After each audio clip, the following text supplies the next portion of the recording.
Joining us now on the Deseret First Credit Union hotline from beautiful and I believe sunny Puerto Vallarta, Mexico. In Provo, meanwhile, a blizzard ensues outside is Gordon Eakin, the head coach of BYU Softball. Coach, hello. How is Mexico? Hola.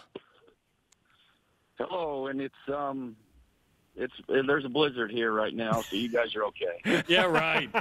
How's the weather today? It's mid-80s and beautiful. So yeah, we're fortunate to be here. The weather is great, and by the way, I'm at a DEFCON 1, I think. Okay, you're at DEFCON 1. Yes. Yeah, and I don't even know what's going on there. You're in Puerto Vallarta. This is the least of your concerns.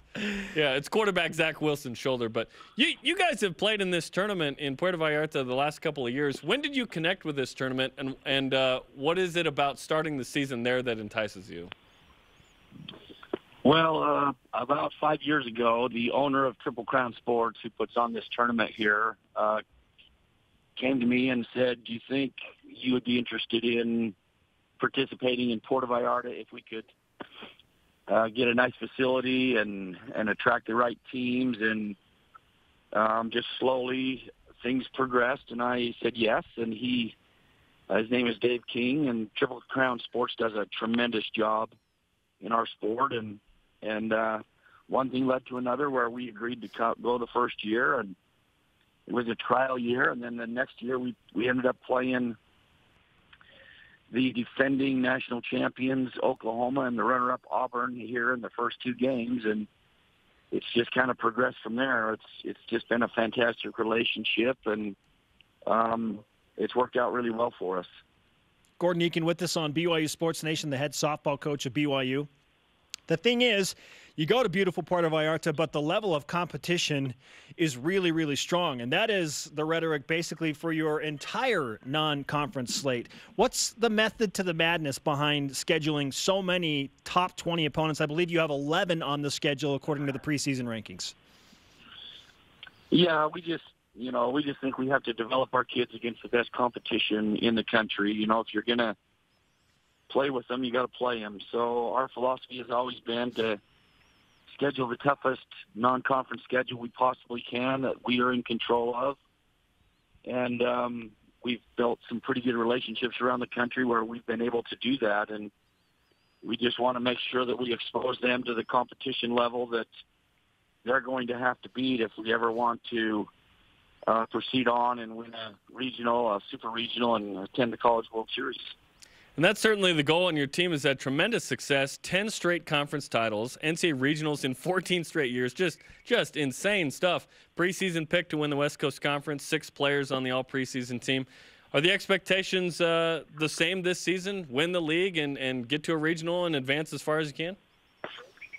I would say they're the same, but a little bit loftier, and it's not we have a very, very talented team, but our expectations are always to win the conference. But I would add that our expectations are to win a regional, progress to a super regional, and give ourselves a chance to get into that Final Eight or the Women's College World Series. And that's just an expectation that we built as a program, and our players have that expectation, and that's just what we strive for every year.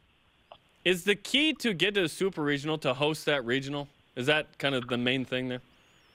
Yeah, that is huge. Into the Super Regional and the World Series is to host.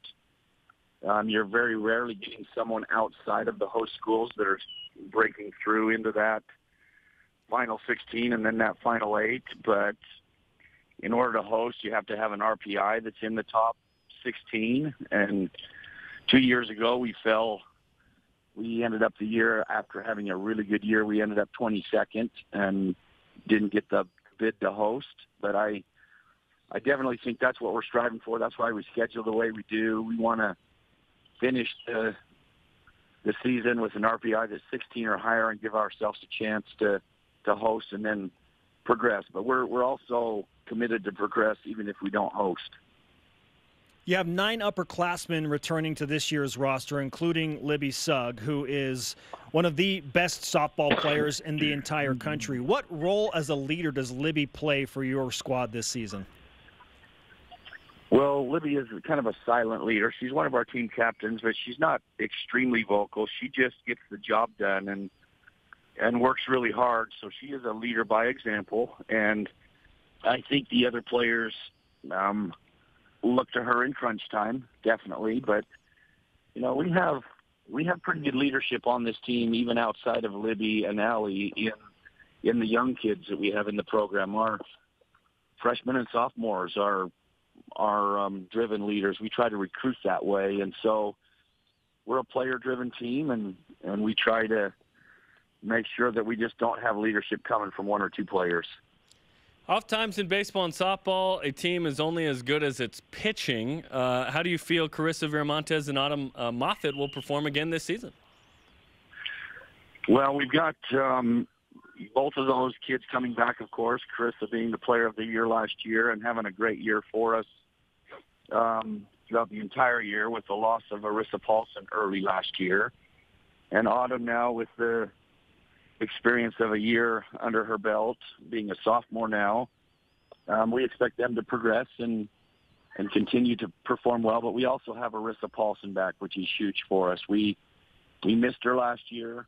When you play the kind of schedule we do and we play 5 games or 4 games on a weekend, one ranked or tough opponent after another, you really need more than 2. And this year we've got 3, and Arissa's pitching well, so I think our pitching staff is positioned itself to have a good season. Coach, it's great to talk to you. We appreciate you joining us all the way from Puerto Vallarta, Mexico. First game on Thursday, 11 Eastern against South Carolina. Let's give you some BYU Sports Nation karma, and you distribute it how you feel appropriate south of the border. Thank you. Thank you. Hey, it's great to have you with us again. Hopefully your DEFCON level has improved a little bit. It has. I feel much better with the karma, and just talking to you guys makes me feel better. Thanks, Coach. Good luck to you. Thanks. Okay, thank you. Gordon Eakin on the Deseret First Credit Union Hotline. Deseret First, your values, your timeline, your financial future.